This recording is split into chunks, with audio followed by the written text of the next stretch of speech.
रात के 11:21 का वक्त हुआ है। दिन 2 मार्च का है और जगह आजमगढ़ है। सियासी नक्शे पर आजमगढ़ को तलाशेंगे और ख़ास तौर पर इसकी जो 10 विधानसभाओं में से एक सदर विधानसभा है, तो एक फैक्ट आपकी तरफ मुंह बाए खड़ा होगा कि समाजवादी पार्टी के कद्दावर नेता दुर्गा यादव यहाँ से चुनाव जीतते हैं। कब से जीतते हैं? 85 में निर्दलीय लड़े, तब से जीतते हैं। फिर जनता दल में गए, एक बार 93 में बसपा के राजबली से हारे और 96 से लगातार जीत रहे हैं।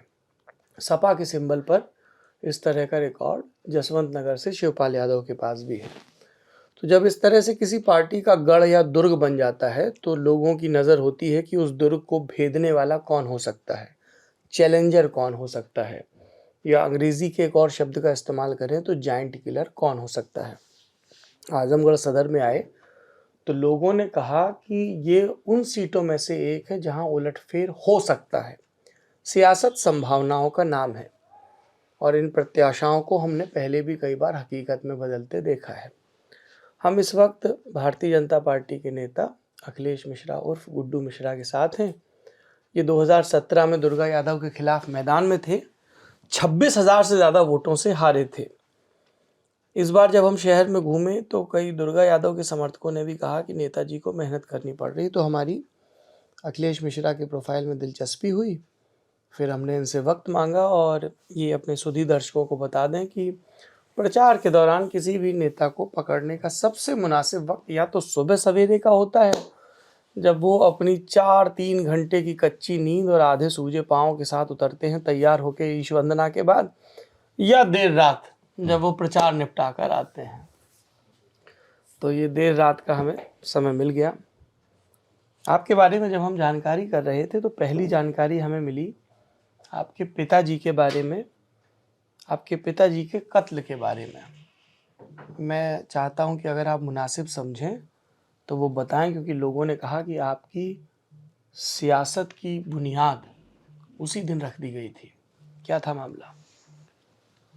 पिताजी हमारे भारतीय जनता पार्टी के उस समय जिला महामंत्री थे। 8 अक्टूबर 2004 का दिन था। राजेंद्र मिश्रा जी नाम? राजेंद्र प्रसाद मिश्र नाम था उनका। और सुबह 6:45 बजे घर में घुसकर हत्या की गई। उस समय समाजवादी पार्टी की सरकार थी और हत्यारे दोनों लोगों को मारना चाहते थे, हमें और पिताजी को, दोनों लोगों को। लेकिन मकान हमारा दोनों आमने सामने था, तो इसमें हम और पिताजी बैठे थे। सुबह का वक्त था। वो रोज़ टहलने जाते थे और टहल के आए तो बैठे थे, हम लोग कुछ बातचीत कर रहे थे। तब तक मैं 1-2 मिनट के लिए इधर उधर हुआ, तब तक गोलियों की आवाज़ तड़तड़ाई।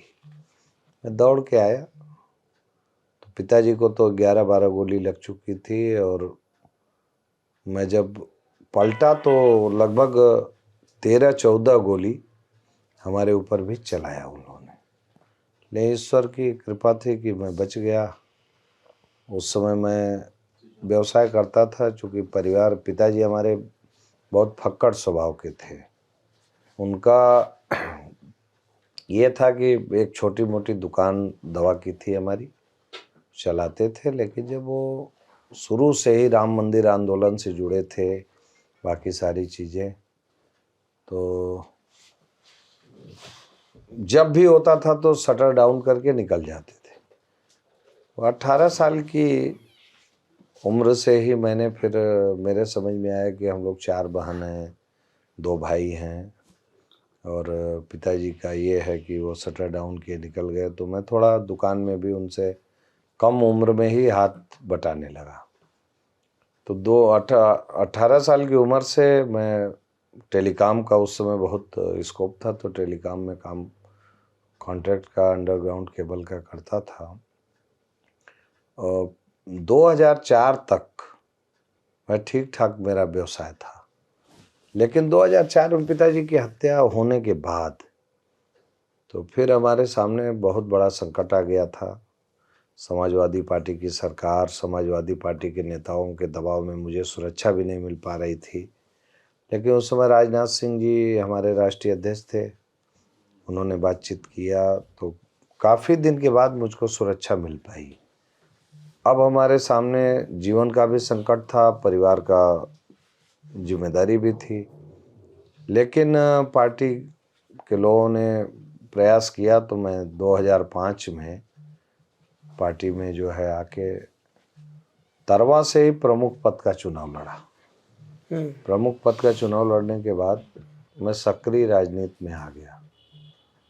फिर मैं 2000 उसमें ज़बरदस्ती मुझको हराया गया, तो हमारे समाजवादी पार्टी के लोगों ने, उसमें तत्कालीन एसएसपी थे एसके भगत, शायद वो रहे होते तो परिणाम मेरे पक्ष में आता, क्योंकि वो निष्पक्ष चुनाव चाहते थे और समाजवादी पार्टी के लोगों को लीपापोती करनी थी, तो उनको दबाव में हटा दिया गया और मेरे सामने मेरे 7 वोटों को निरस्त किया गया, चूँकि कलम से उसमें पड़ता है। फिर मैं भारतीय जनता पार्टी में सक्रिय हुआ। पार्टी ने हमको जिला प्रदेश कार्य समिति बनाया युवा मोर्चा का, फिर हमको जिला मंत्री बनाया, जिला उपाध्यक्ष बनाया। फिर 2012 से मैं लगातार प्रदेश कार्य समिति का सदस्य हूँ और 2012 में ही मैं आजमगढ़ सदर मांग रहा था, लेकिन उस समय जयनाथ सिंह जी को पार्टी ने उम्मीदवार घोषित किया, लड़ाया। 17 में भारतीय जनता पार्टी, 15 में मैं फिर जिला पंचायत का सदस्य चुनाव लड़ा तरवा से, वहाँ की जनता ने हमको जिताया और 2017 में भाजपा ने मुझको सदर से प्रत्याशी घोषित कर दिया। और उस मर्डर केस में क्या हुआ? मर्डर केस कौन में था तो उसके पीछे? मर्डर में समाजवादी पार्टी के ही लोगों का हाथ था और जो लोग थे उसमें वो तीनों का इनकाउंटर हो गया 1 साल के अंदर। रवि सिंह चेवार बहुत हार्डकोर क्रिमिनल था, श्याम बाबू पासी था, बंटी राय थे, दिलीप यादव थे। तो दिलीप, बंटी और रवि तो इनकाउंटर मारे गए और श्याम बाबू पासी इस समय आजीवन कारावास में जेल में है। ये रंजिश क्या कुछ व्यवसायिक रंजिश कुछ नहीं थी, कोई नहीं। हम लोगों के पास तो एक मुकदमा भी नहीं है कि न जमीन का, न जायदाद का, न कोई भी कहीं कुछ था नहीं। कोर्ट में क्या मोटिव एस्टेब्लिश हुआ कत्ल के पीछे? कत्ल के पीछे जो हम लोगों को लगा कि चूँकि पिताजी हमारे बहुत तेजी से उभर रहे थे भारतीय जनता पार्टी में और उस क्षेत्र में काफ़ी मतलब उनका वो नाम था।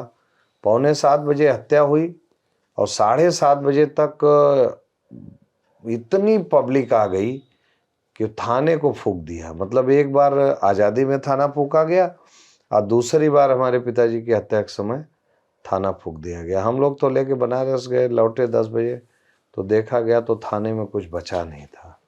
पब्लिक इतनी थी कि उस दिन हमें लगा कि पिताजी ने मतलब शटर डाउन करते थे, जाते थे, आते थे, तो उसका मतलब क्या होता है। पहले तो हम लोगों को लगता था, हम लोग भी कहते थे क्या रोज शटर डाउन करके आप निकल जाते हैं, राजनीति करते हैं क्या। लेकिन उस समय ये समझ में आया कि नहीं, उनका कद कितना बड़ा था। दूसरा सवाल मैं गुड्डू मिश्रा जी आपसे ये जानना चाहता हूँ कि लोगों ने कहा कि इनके पॉलिटिकल राइज के पीछे कलराज मिश्रा का बड़ा हाथ है। किसी ने कहा रिश्तेदारी है, किसी ने कहा रिश्तेदारी नहीं है, संरक्षण है। क्या है मामला? देखिए, जब हम पैदा हुए तो कमल का फूल मैंने देखा पैदा होते ही। मतलब हम लोग पैदाइशी भाजपाई हैं और मैं आरएसएस का स्वयंसेवक हूँ और मैं शाखा लगाता था 11 साल की उम्र में, मुख्य शिक्षक रहा तारवा में। और कलराज जी हमारे रिलेटिव हैं, इसमें कहीं जो आपको बताया वो सही बताया है। और माननीय कलराज जी के यहाँ रिश्ता मेरा 2010 में हुआ है। और राजनीति हमारे पिताजी बहुत पहले से करते थे और उसके पहले हम भी राजनीति में, सक्रिय राजनीति में थे। तो रिश्ता होना और राजनीति में कि संरक्षण, दोनों में 2 पहलू हो गया। हाँ, ये है कि वो चूँकि अभिभावक हैं हमारे सिस्टर शादी हुई है उनके छोटे बेटे से। अच्छा। तो हमारे रिश्ते तो डायरेक्ट हैं, उसमें कहीं संशय नहीं। तीसरा सवाल मेरा ये है कि एक जिसको बोलते हैं बड़ा अपहिल पॉलिटिकल टास्क आपको दिया गया है, एक बड़ी राजनीतिक चुनौती दी गई है। आपको क्या लगता है, एक अपवाद को छोड़ दें तो 85 से अभी तक दुर्गा प्रसाद यादव आजमगढ़ सदर से क्यों नहीं हार पाए?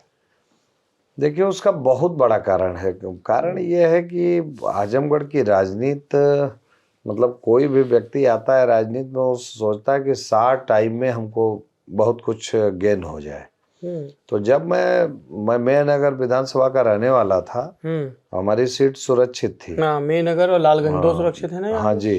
तो जब मैं लड़ने का मन बनाया तो मैंने सदर को ही चुना।